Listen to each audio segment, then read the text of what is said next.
Welcome to the Livvin for Food pod. I wanted to drop an episode last week, but I just felt like with everything going on in the world and, all of this craziness, I thought it would be more respectful to push it a week and drop an amazing episode this week. And that's just what I'm doing. So this week I have someone who I really, really enjoyed speaking to. Her name is Suzy, or you may know her as at the Mediterranean Dish on Instagram. With over 650,000 followers, Suzy has been such an online resource for easy Mediterranean recipes. She has a new cookbook that is out right now, which, like usual, I will link in my Amazon storefront. And she is now a 2 times New York Times best-selling author. I think this one is really worth listening to. Suzy is such an amazing and genuine person, and if you're not following her and her recipes yet, you definitely should be. So please join me in welcoming the lovely Suzy. 1, 2, 3, 4.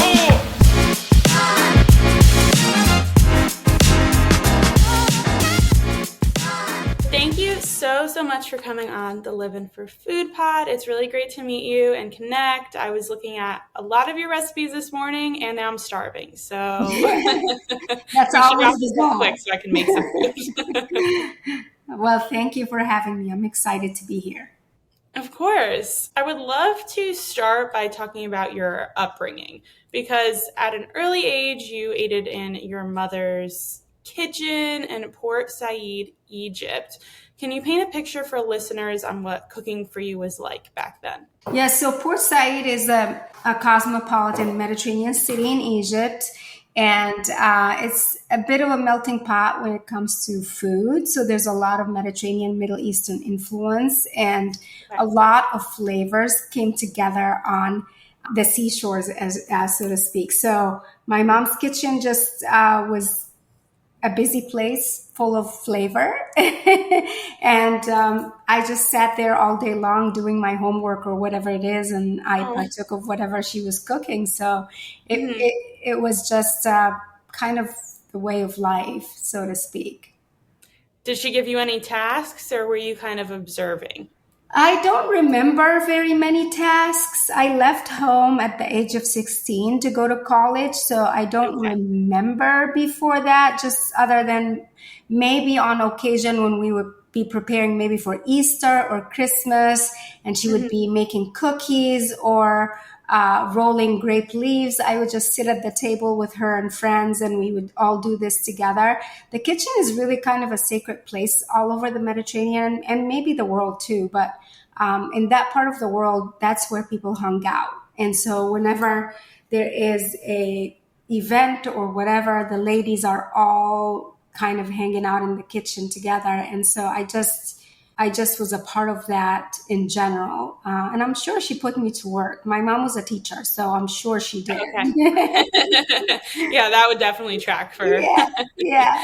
Was your mom the type of mom that would always have snacks ready when your friends would come over?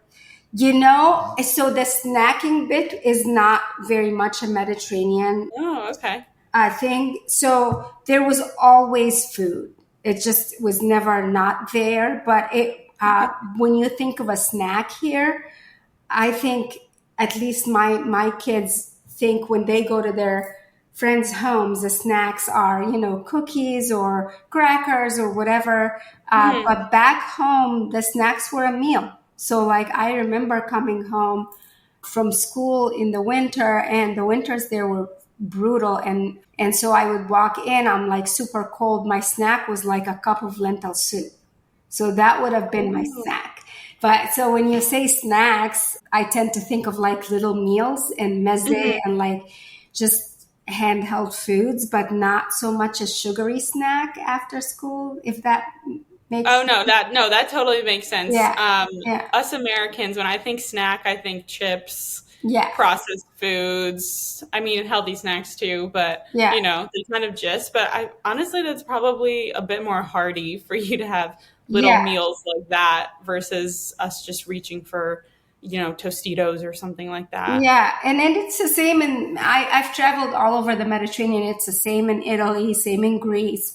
The moms there, they're always working on something in the kitchen. And if a kid is around, they're feeding the kid whatever it is that they're cooking. And that's a snack in their opinion. So, Oh, I'll never complain about that. If you're cooking me pasta for a snack, I'll be right? totally fine. Yeah, homemade pasta and everything. So, yeah. I love it. I am curious too because I've never traveled to Egypt, but you said it gets freezing in the winter. It gets really cold. Yeah, it gets cold. So I grew up on the Mediterranean, and it's a cold winter. It's pretty mild, but the problem is that the homes are not heated like we have here. So the homes Okay. are brick. They're like high-rise buildings, all brick. Probably the heaters we had were just smaller heaters all over the house. So not like a central system that heated up the entire home, and no insulation. Like the way they build there is completely different. So when we would have like windy and brutal cold days, you really did feel it, even though it's a lot milder than, we would have here, like say in Michigan or Iowa with, 5 feet of snow and that sort of thing. It's just that the homes aren't heated in the same way. They're not insulated. So we would come home and it's just like we would put on all the things, robes and socks and everything. But, 30 but layers. now that I look back on it, it probably wasn't that terrible. It just felt that way. No, when you're in it, it's terrible. But when you look back, I'm like, oh, sometimes I was a little dramatic. That's how Yeah, I feel. as a little kid, that's what I remember. I just remember that, we came home on if it were a cold day, like say in the 60s, that would have been cold because it's like Okay. really windy and rainy at the same time and everything. And over there, we were just like mostly used to really hot and sunny days. So a couple months of cold weather were just a lot for us to take. Oh, I get it. Yeah, I moved to LA from East Coast about a year ago, and now I go back and I'm actually freezing at 60 degrees. Right? Yeah, I'm like, I can't deal with this anymore. A sweatshirt's not enough. I used to be like loving that weather, and now I'm like wearing a scarf. Yeah, yeah. So it's different. I'm curious where you went to college because you said you left at 16. Was that in the States you went to college? I went to school in Michigan, in Grand Rapids, Michigan. I attended Okay. Calvin University. It's a small Christian school in Grand Rapids. Prior to that, I finished high school in Canada because we have family there, and I stayed at an aunt's Oh, house and finished high school in Toronto, and then moved to Michigan for college. were those moves a big culture shock for you, or was it kind of easy for you to transition? Oh no, they were they were not easy. So it was really difficult. I remember the first couple years just being super homesick. Everything was so different, and I remember thinking like the weather was so cold in Toronto and then in Michigan. Oh my gosh, yeah. Initially I thought the snow was so pretty, and then I'm like, no, snow is not that great. I You do until you have to walk Yeah, in it. yeah, no, it's not that great. I'm good. I'd love to go back to the sunshine. But yeah, initially it was really hard the first couple of years. Also, the language was difficult for me. I did not grow up speaking English. I did learn it in school just as you maybe would learn French or a second or even third language at school, but not Okay. really practicing it. So it was like my first experience at actually having to study entirely in English, read and write and speak and communicate and make new friends and everything else at that age was very, Wow. very brutal. So I don't even know how I survived, to be honest, but I did. I did. And I was just thinking that. it's a hard move to make at that age, like, teenage moves. I felt when I moved my kids, when we moved from Grand Rapids to like Iowa and then now to Atlanta, I felt so badly for them, but they were born and raised in the States. So any move Right. we made was within their culture, nothing new. But for me, it was entirely different, entirely. And I'm actually very grateful for it, to be honest. Well, yeah, it's a hardship that you had to get through, and now you can say, you did it despite it being difficult. But also when you're 16 or so, it's like your brain is already very developed at that point. So to adopt a whole new language that isn't native to you must be like a whole nother hurdle I can't really even grasp, because every time I've tried to learn a language, I have failed. It's So, hard. Well, I feel like the only way to really know a language is to live where the people speak it, because it's yeah. very hard to just like I knew the alphabet, I knew some grammar, I knew like your average little stuff here and there. I knew certain words, but I really did not know how to put it all together, and I didn't really know how to communicate in this language. And it just was so limiting those first couple years. And then it's a time, I think, in your teenage years is when most people have already been together for so many years, going from like middle school to high school, whatever. The cliques had already formed, and here you come, and you're this foreign kid, and you're already like weird. And then people have to, people have to include you in their circles. It wasn't easy. So I feel like the only way I was able to survive it was just to be like, just put on your big kid pants and learn it. And probably humor helped a lot. I was able to laugh at myself often. And that, Were you class clown, or were you just yeah, able to pretty much. brush it off? I mean, I would know that I'm like mispronouncing something terribly, and I would just be like all over, butchering it, and I'm letting people like make fun along the way because they felt a little more welcome to do that and a little bit more connected. Like, it's okay. I know that I don't know the language. And so I had fun with it. And I feel like it just I developed thicker skin, I suppose. Yeah. Well, that's when you ask them to pronounce something in Arabic. Yeah, right, right. Because I like could try that. Yeah, yeah. But I mean, for the most part, people are kind when you're like, hey, I don't know something. And they will be compassionate towards you. And I didn't feel like it was a big deal. I feel like the worst part would be when you are too proud to admit that you aren't fully qualified, right. you're not there yet. And I tell my team now, I'm not there yet still. Like, I'm still learning. And it's okay. It works. Yeah. I mean, you're speaking pretty eloquently, I feel like. Well, So I thank think you. you've got it down Yeah. pat. I couldn't have imagined, say, writing books, which I do Right. in a new language. But it's definitely been a fun journey. Right, right. I know. I'm having a hard time wrapping my head around learning a new language and then trying to learn in a new language. That's like a whole nother Yeah. concept, because you have to like understand what they're saying and then understand what you're trying to learn too, if that Yeah. makes sense. Like that is just like that's too much for my brain to comprehend. Yeah. I honestly think when you have to, you just do it. You know what I mean? Like, Yeah, I had to. makes There sense. was no choice. Yeah, no, that totally makes sense. I read on your website that whenever you feel homesick, you run to the farmer's market. Yeah. Has food always been that sign of comfort for you? Yes, and I didn't realize this until I left home. I didn't realize I would miss food that much or anything. But like, I would be in the farmer's market and I would just like flash back to my days in Port Said in the market with my dad, and how he showed me how to pick the best tomatoes and the best watermelon, and those lessons are in my head. And I just have like, when I go to the farmer's market, I feel like, this is where I should be.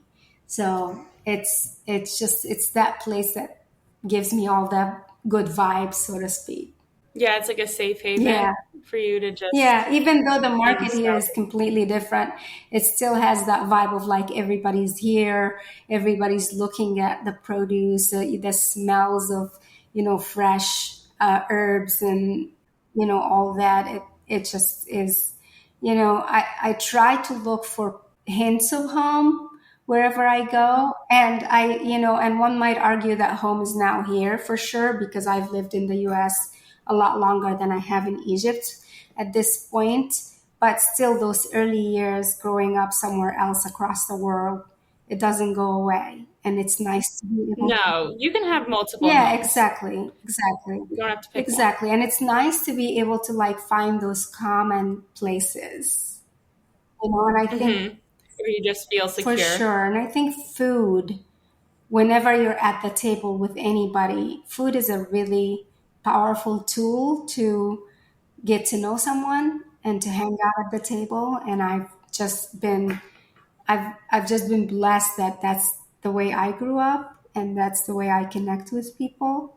Were the farmers markets in Egypt, were they a lot of hustle and bustle, a lot of maybe chaotic, or a little more than the ones that are here? Because I feel like the ones in the US are kind of calm and everyone just walks leisurely. Yeah, no, absolutely. Like, so if if you've traveled in other parts of the Mediterranean, it's probably similar, but like in Egypt, the market's very busy. It's barely like the stands that the different merchants are like next to each other. They're lined up super closely, and it just goes on and on and on. And then it's just a herd of people, and there's very little room for you to navigate. So when I would go with my dad, we would have to hold hands super tightly because it's very easy for us to, for me to get lost or whatever. And then people, are calling at you with like the latest and greatest whatever that they just got at the market. And specifically in Port Said, there was a whole fish market because it was like we're right on the Mediterranean. So every day, Right, right. fresh fish and fresh shrimp and whatever else from the sea. And that alone was a whole experience. So it's loud, it's busy, it's bustling, it smells of all the things at once, and it's lovely. And the people are just like always welcoming and they want you to try the food. So if you're just walking by and you have no intention of buying the oranges, you have to stop and try them.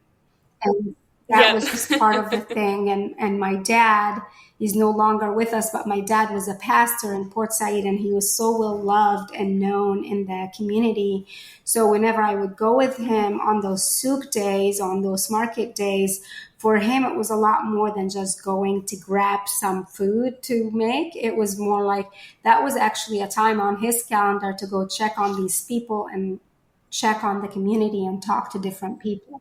So it was for him was making sure that he stopped at as many places as possible. So it was a leisurely day, but also for him it was more about like we're not here to just gather our food and go.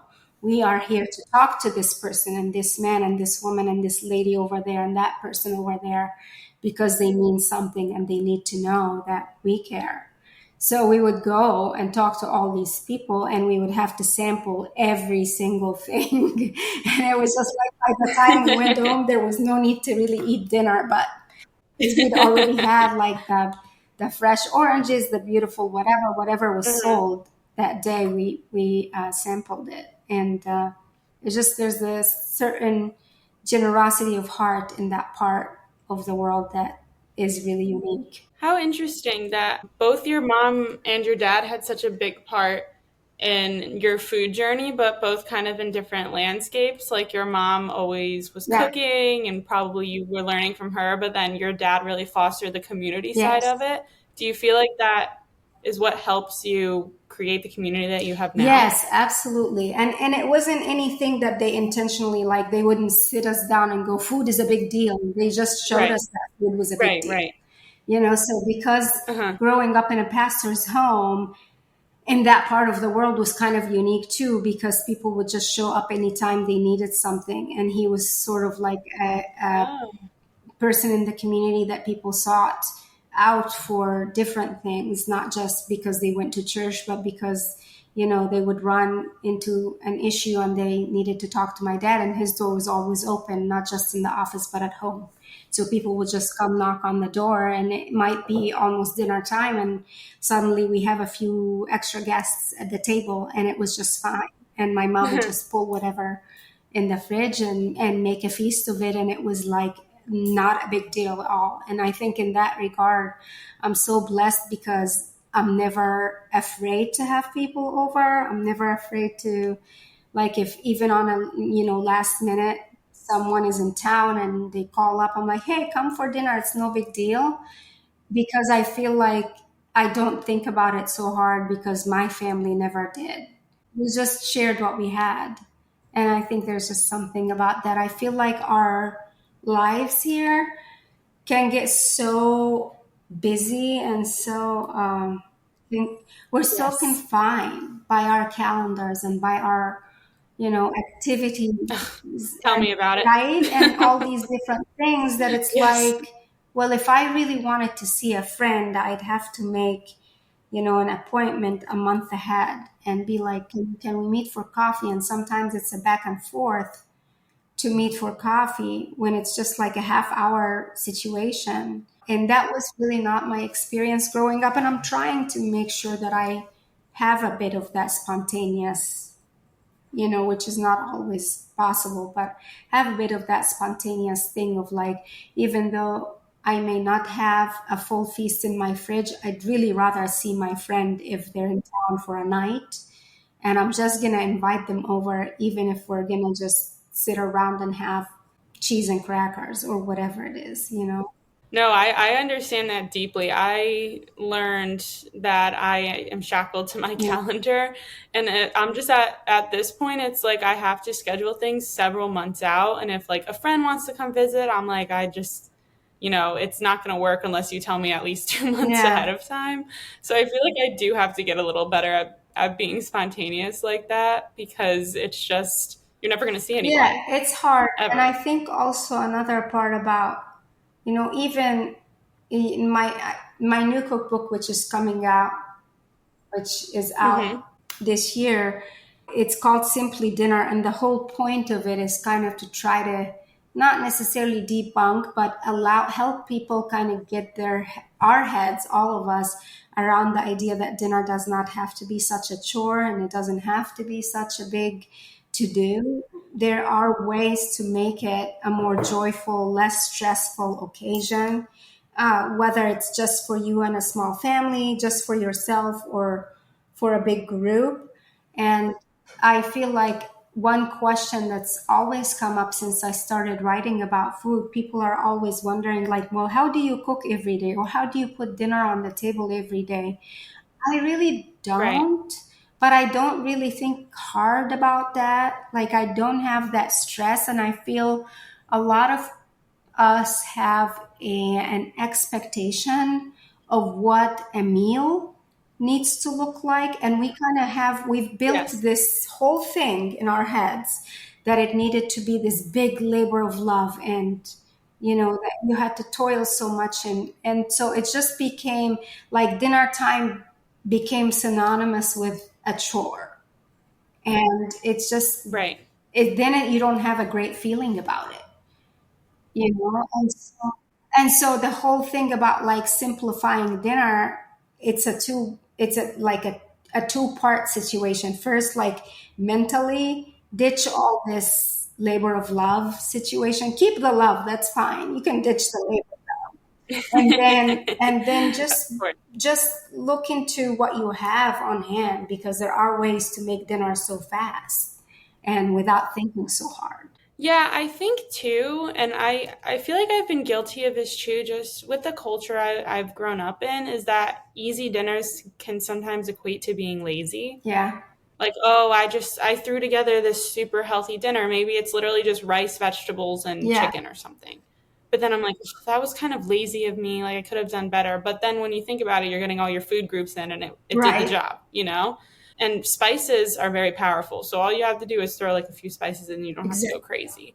So I think the concept is very smart. And I want to, now that we're on your cookbook, which is coming out September 24th next week, which is very exciting. This will be out when the cookbook is out. So how is this cookbook process different from the first one you launched a few years ago, or was it virtually kind of the same deal? Well, so the first book I wrote 2 years ago was more just kind of like setting the table and explaining where I came from and my food philosophy and the people who influenced my food. And it was, it had some traditional recipes, but also still pretty easy just for the average North American cook. And I will be the first to admit I'm a very lazy cook. If I have to be in the kitchen too many hours, I'm just not excited about it. I'm more motivated to spend time with people. So that's just me as a person. I love being around people. So I don't want to be deprived of their presence by simply just being in the kitchen. And I want to serve them and I want to make them a great meal and everything, but I don't want to miss out on being with people. So, but the second book really addresses the issue of dinner time, and not just how to make dinner time more like easier, but also more joyful. So it is the Mediterranean dish Simply Dinner, and it's 125 easy Mediterranean diet inspired recipes to eat well and live joyfully. That's the whole point of it. And so the way that the chapters are kind of broken up, it's kind of by dinner solutions and smart ways to make dinner time a lot less stressful for you. So there's like cozy one pot section. There is a, sheet pans. There is a grilling section that's kebabs and such. And there is also a mezze mix and match, just small little plates that you can mix and match and make a dinner of them. Kind of like when the whole girl dinner thing went viral on Instagram or on social media. I had to chuckle because that's a very Mediterranean thing. There isn't really like, oh, this is a girl dinner. It's like if you slice up some tomatoes and add some feta cheese, drizzle some olive oil and a few fresh herbs on it, that's a meal to me. I'm good with that meal. That sounds delicious. So, you know what I mean? So I feel like that. So the Simply Dinner book is like centered around dinner solutions that will give you that relief back, I hope, and hopefully will inspire you to get excited about dinner time because it's no longer that big chore.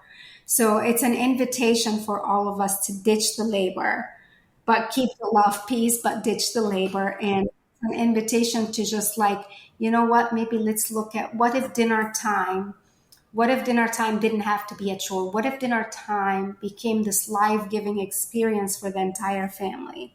What if dinner time didn't have to be this big feast? It could be this small assortment of things from the fridge that you can give a new life to, just with a few little things that you can jazz them up. So that was like, I went to work on this second book immediately after my first book was out. Only 1 month after, because that question had been coming up over and over and over. How do I do dinner time? How do I get dinner on the table every single day? I don't have the time or I don't have the energy. Well, this book will show you that you can put dinner on the table a lot quicker than you would stand in line at a fast food restaurant. I would love to ditch the labor in most aspects of my life. And you will find if I could do a shortcut, I'm going to take the shortcut. You will find that there is actually a way, and I think it's a practice. I think we have to be intentional about it. So in terms of food, people of the Mediterranean, they don't sweat food choices so much. We don't worry about, at least from my experience, and even from my travels. I just came back from Greece. People just are joyful around food, and they aren't worried so much about like, oh my gosh, there's not a feast on the table. But somehow with a few ingredients, they put a feast on the table that's so exciting and delicious. They just don't think about it so hard. And I think maybe overthinking it, maybe expectations of perfectionism, and maybe whatever it is, it's a combination of things that have just driven us here in our busy society to feel like there's just absolutely no way around it. But we can ditch all that if we want to. You're talking to the right person, because when I host, I absolutely love hosting and I love cooking for other people and having them enjoy it.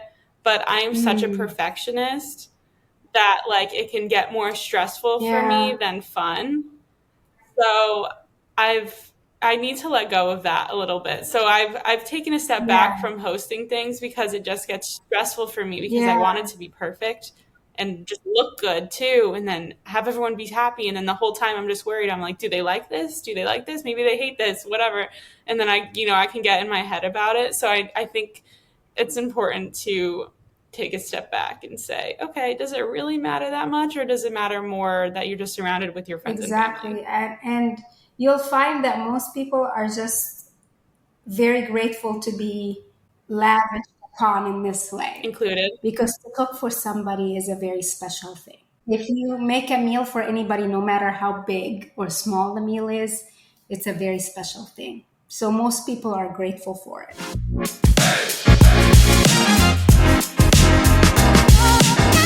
Have your daughters kind of adapted your love for cooking and being around people too? I'm not sure how young they are, so I don't know if you can Yeah, say yet. so they are not so tiny. They Okay. are 22 and 14. Oh, okay. So Yeah, yeah, then you know the answer. yeah, so they have been exposed to it. My oldest is feeding herself on a daily basis. She has her friends over in her own place now, and That's impressive. At yeah, 22, so it's impressive. and she's pretty healthy, so she's knows what to eat on, and does not spend a whole lot of money on fast food. My little one, who's 14, loves the kitchen. She loves to Oh. hang out, and she really is crazy about spices and flavors. And she will be like, "How about we put this on top? How about we add this? You know what, mommy? You need to pass me this, particular spice. I want to add that to my salad." So she does definitely have a flair for it. But again, it's not like I sat them down and said, "You had to do this." They Right. just, like I did with my mom, they just are around it enough that they're like, "Oh, okay, yeah, I know how to do that." Yeah, and they don't necessarily need to be like a connoisseur in it, but they could just be appreciative and learn from it, kind of. Yeah, absolutely. Absolutely. I think children in general just, they learn by watching us, and Yes, that's true. whatever we say doesn't really matter. They want to see it happening. Like, if I am happy cooking and I'm enjoying myself and I'm throwing things in the pot, and I'm like, the music is on, and people are in and out of the kitchen, and I'm not so stressed out about it, they're absorbing that, and they're like, "Oh, mommy's having fun." And in turn, it all kind of, maybe it's weird to say this, but I think like your attitude is reflected in what you do, right? Anything you Oh, do, that's not a weird thing to say. right? So No. even when it comes to food, if you're happy and you're putting in the love and the excitement into it, even if it was a humble meal, the people around you are like, "Oh, wow, this is great." And that's with family too. I think a lot of times when we show our stress in certain situations in a bad way, It then shows. then the whole joy of gathering at the table is kind of sucked out of it. And so I really wanted for this particular book to kind of just dig a little bit deeper into, this philosophy of living the Mediterranean way, and particularly at the table, what does that look like? Because our health, our well-being doesn't just depend on the ingredients that are in the food, but also gathering at the table and enjoying that community and that communal activity of having a meal together and pouring our hearts out, and breaking bread, so to speak, with one another. That has a big effect on our well-being. So I feel like a lot of times we don't focus on that part of eating, or that part of eating the Mediterranean way.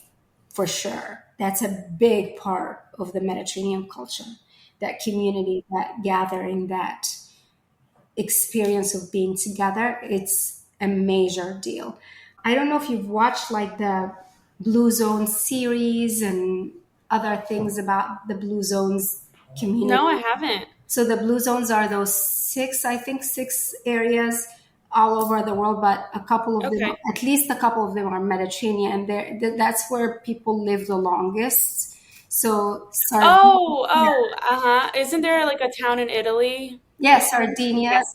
Hmm. Yeah. Hmm. Sardinia, Italy, and Icaria, Greece are two places that are considered, within the blue zones. But there are many parts of the Mediterranean where people live quite long as well. But those two like absolutely exceed. And when they looked into their lives, there wasn't a whole list of like, no, we don't eat this, we eat that. There was not a whole list of like, we don't, there wasn't a whole diet that's restrictive in the way that we experience diet here. So it's not like, oh, I have eliminated like entire food groups from my life and that's why I live long. Not at all.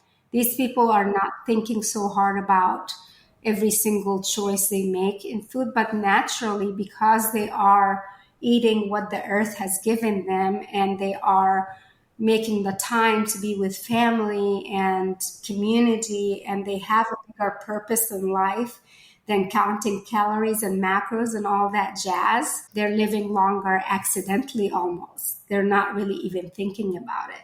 So when they've discovered these places and people are like, oh, what? I'm in the blue zones? Like, oh, you think it's weird that I've lived this long?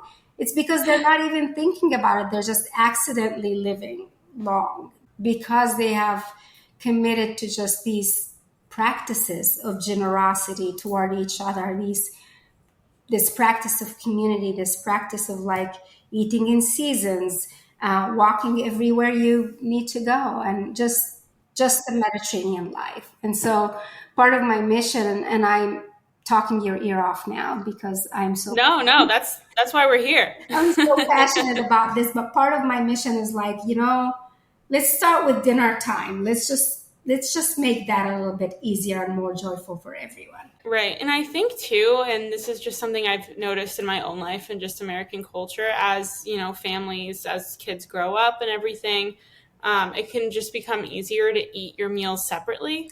Yeah. And then you kind of lose that togetherness. That's kind of what we've done as we've gotten older, because everyone has such different schedules, or we're all eating differently, or someone doesn't like this or someone doesn't like that. So like, it's harder for everyone to set a time for dinner, or for all of us to sit. So then we just like watch it in front of the television, or we just, that's actually basically it. That's what I do.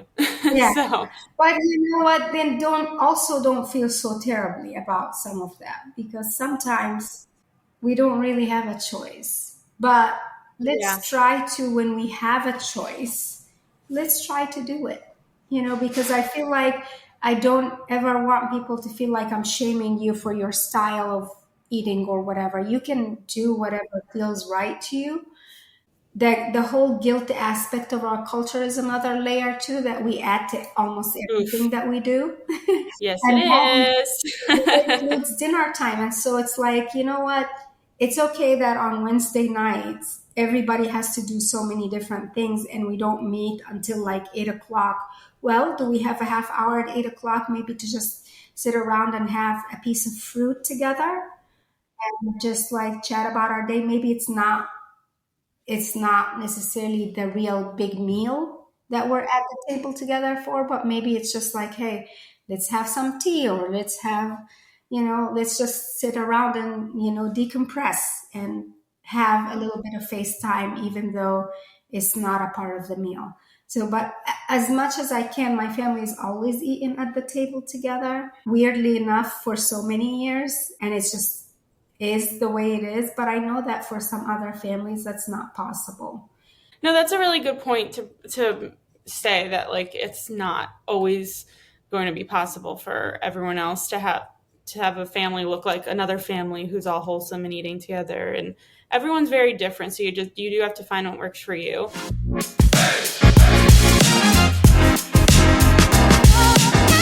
Did your youngest daughter, did she help you with this cookbook at all, since she loves to tell you about seasonings? She's in it. Is she in it? Okay, I didn't. Yeah, we've done some. Definitely, my family is the first to taste anything I make for the book, and they're the first and biggest critics. Like if they didn't like something, it would not be in the book. So, did you get brutal honesty from her? Yeah, always. And sometimes if she's around and she's not busy, she'll help me prep and do whatever. Yeah, she helped you. I'm curious too, because Mediterranean dishes are very vegetable heavy. You like to pride yourself in using bold flavors. Is there an unexpected flavor combination you found yourself using in this book? It wouldn't be unexpected to me, but maybe to the average, to other people who Okay. are, maybe a little bit new to it. But some of the seasonings I use, like I use za'atar a lot, which is Mediterranean wild thyme, sesame seed, and sumac. It's really herby and bold. I love it so much. I use harissa paste, which is more North African and Okay. still like a bit spicy. It's basically a pepper paste. I think the thing that might surprise people about this book is that it's not about one part of the Mediterranean, but all. Oh, okay.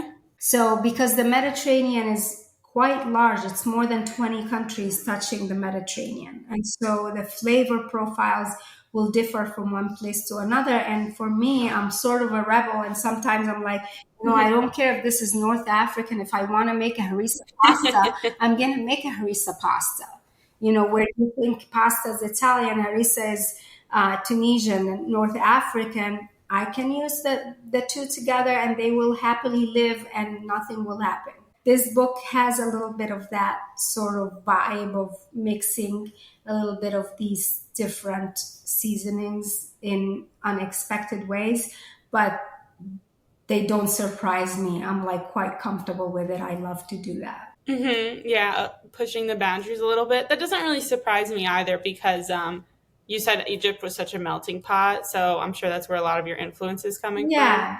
I would love to know. Oh, well, also you have a single source like olive oil and fresh spices on your website too. So where are you sourcing those from? Is that coming from the Mediterranean? Yes, different parts of the Mediterranean. So our olive oils.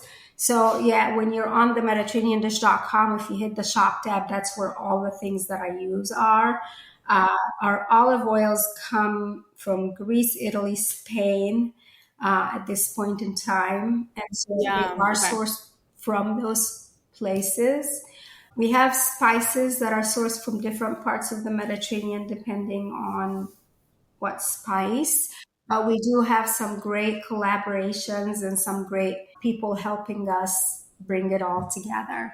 That's incredible. There's nothing better than going to Europe or something and bringing back fresh spices. I still have a bunch that I've been using, and you can just tell the difference between like the dried basil I bought at the store and the dried basil I bought there. It's like such a game changer. Yeah, we have the same thing with oregano. Our oregano comes from Greece, and Greek oregano is completely different from the little jars that you buy at the store. And I love to use the wild, like on the stem oregano, which we have.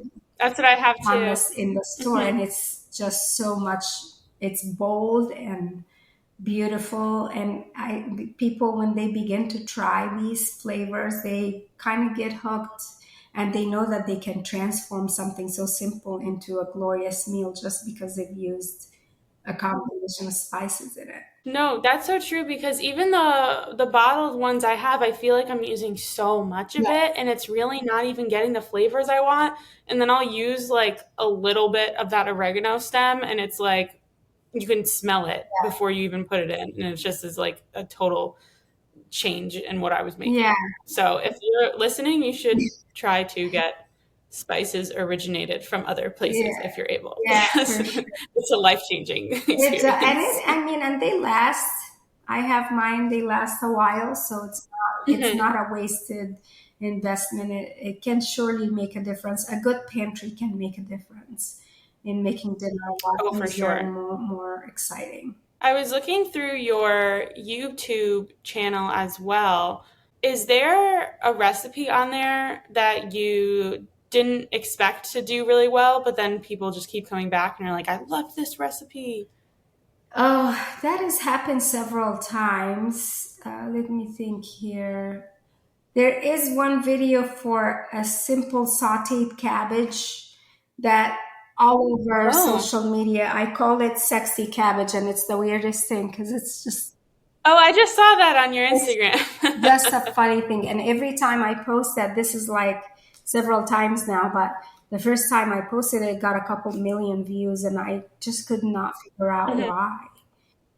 just cabbage, right? So cabbage sautéed with onions and garlic, a few warm spices, cumin, that sort of thing, and then I finish it up with a feta cheese dressing, and it's really Oh, good. yum. It's a really good recipe. I just didn't think while filming it that that was going to be the recipe to, go viral or Right. anything like that, because it's like, oh, it's cabbage. Like, cabbage is such a humble ingredient, and we don't use it very much, or a lot of people don't really think of it as a something to make a real dish with. Maybe just a salad or that sort of thing, but not necessarily a dish. Yeah, no, at least speaking for like what the US does, like we don't really often include cabbage as a leafy green that we go to. Just have regular lettuce, arugula, spinach. But I think it's probably because that one we don't use as much, but also the recipe was just so Yeah, simple. And once you add like a cheesy dressing to it, everyone's gonna love yeah, it. exactly, So exactly. it was the big three. Right? Yeah. The perfect recipe For for you. sure. Yeah, I think simple is good, and it surprises people. And that's when they're like, oh, Hmm. I'm going to make that. Another recipe that's, I think, also on YouTube is a garlic balsamic chicken recipe. That's just Oh super yeah, that's simple a good that classic. you whip up a little marinade and the chicken goes in it, and then it all goes in the oven. And if you really maybe spend 10 minutes of your time doing it, but it's such a great recipe, so it's something I make often and people like it. Ooh, I actually have to make that. I sometimes I just get so bored with chicken, which I know a lot of people do too, but I just need to think of other ways. So I'm gonna look through your website later Yeah, and look we at have that recipe because maybe I'll. multiple many chicken recipes, so Oh, I'm sure. I'm sure you do. yeah.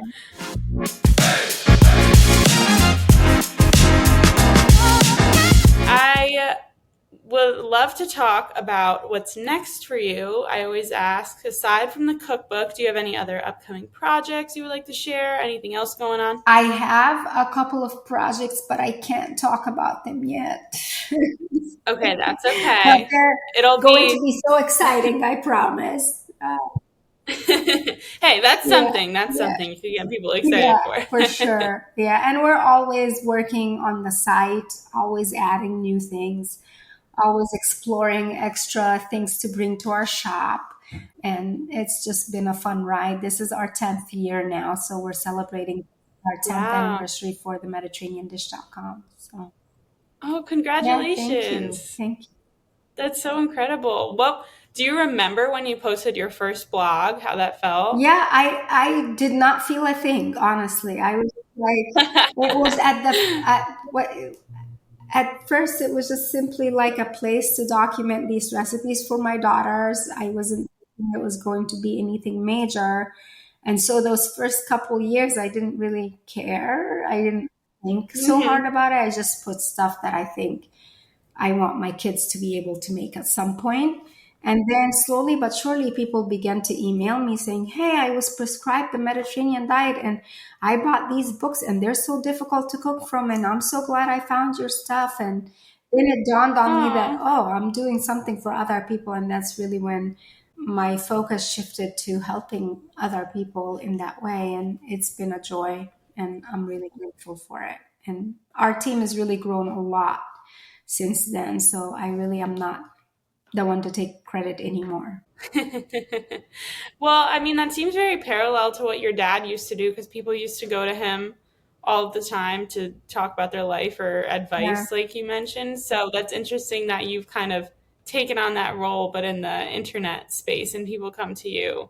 Do you get messages a lot like that? I get a lot of emails when people are just, it's very emotional sometimes to talk about because some of it is very personal to their journeys. And they send the email saying, Oh, I had a heart attack and then I was oh, diagnosed with this and that. And then I was turned on to the Mediterranean diet. And without this site, I wouldn't have had the ability to continue on my oh health my journey. God. And we get our team reads through. In fact, we have a person dedicated to reading these, one full-time person who reads all the comments and all the messages and emails. And they really do make a difference. They are the reason why we continue to do what we do, because we know that it matters to someone out there. And they'll appreciate you responding and your team responding, because that's sometimes the difference, especially when you're, on a screen so often, or they're reading a blog, you can be a little detached from your community. But when you're able to actually talk to them and then respond to them, I'm sure they appreciate that. And then they'll keep up with everything that you've been doing too, because it's changed their life. They have changed my life too. So, and I'm really grateful for, it's not lost on me that there are so many resources out there that people can partake of. There are so many books that people can be buying. So they're partaking of my products and my resources.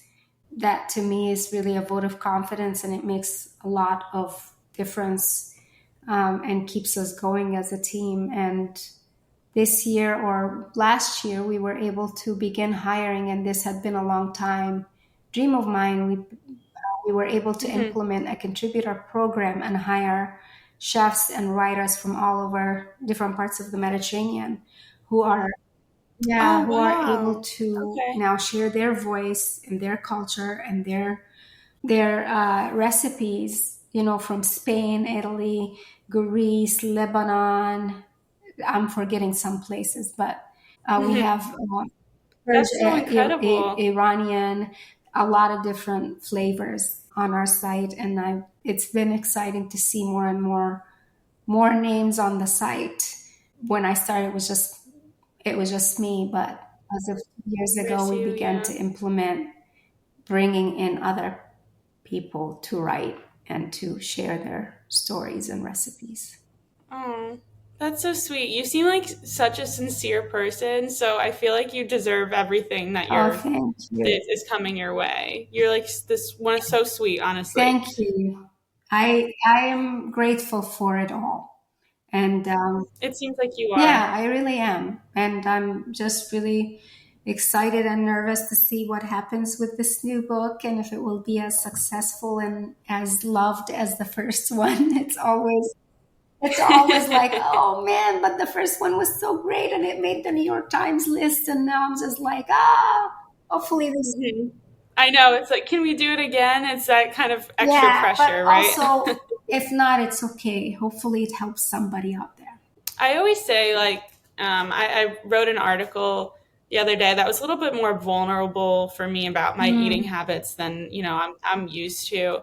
And one of my friends reached out to me. She was like, I really appreciated you writing this. And I told her too, I was like, even if it just helps like one person, like one young girl out there or one person out there, it was worth being a little bit honest and putting your work into it. There's really nothing, absolutely zero to lose when you are honest and sharing something that will contribute to someone else's well-being.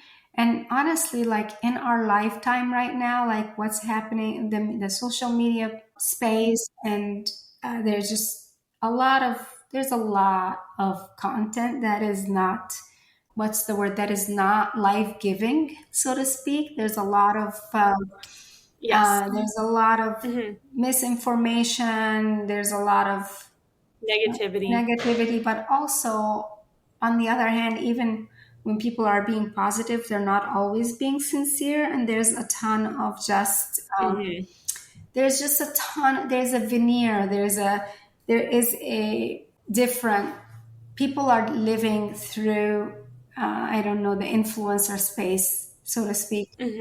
People are living through others and are looking and comparing. And it's a whole, I think, a whole challenge for us to bring about, like for you, for me, for other people who are actually honestly wanting to bring about change and good information that will be helpful to someone's well-being. Nothing lost when you are vulnerable, when you are in that space where you can say, listen, this is what it is, and I hope this helps somebody. Congratulations that you're able to do that.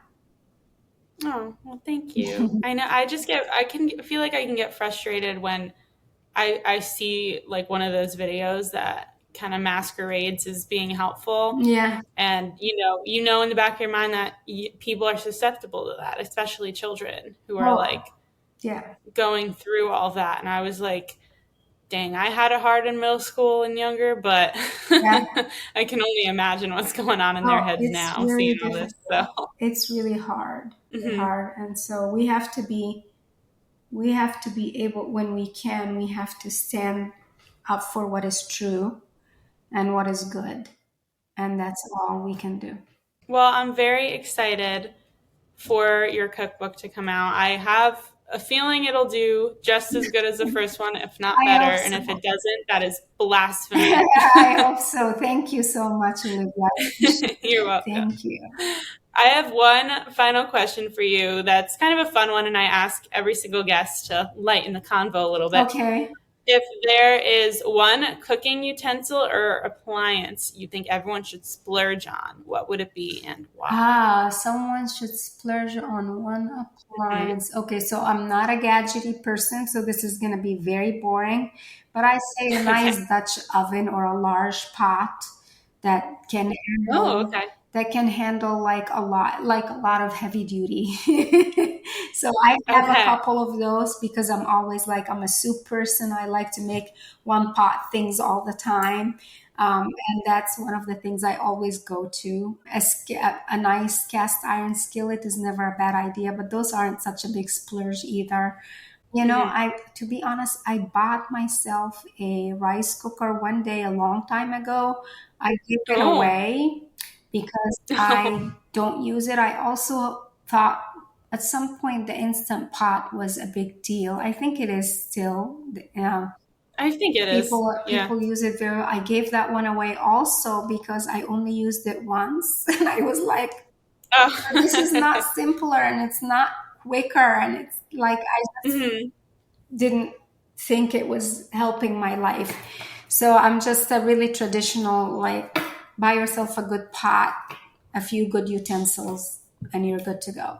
Okay, I'm sure you have these recipes on your website too, but I do have a Dutch oven, and what do you make in it besides soup? Because I haven't honestly looked into this much, but I feel like there's other things I can do with it. Yeah, I mean, you could do something like if you're wanting to try something like a lamb tagine or something, and you don't want to buy the tagine, the special pot that is the Moroccan tagine, you can just use the Dutch oven and make a nice, beautiful lamb tagine in it and just stick it in the oven and let it braise until it's nice and melty. You can braise a lot of meats in it. You could make a whole roast chicken in it. So many different things. I totally forgot that I could just like cook meat and stuff in that. Yeah. That is very smart. I honestly didn't look too far into it because I was a little lazy, but now I'm going to do that. Maybe I'll do that later. Yeah. Okay. Thank you very much. Of course. Well, this has been a joy. Of course. Yeah. Thank you so much for coming on. This was very lovely. I'm excited to see everything that is going on in the future. And if you're in LA, if you ever do a book tour or anything like that. I am. I'm doing a book tour. I will be in LA later in October, I think. Ooh, all right. I'll check it out. Maybe see if I can. It's on our site, the book tour. So you'll see all that. Okay, sweet. Yeah. I'll check that out.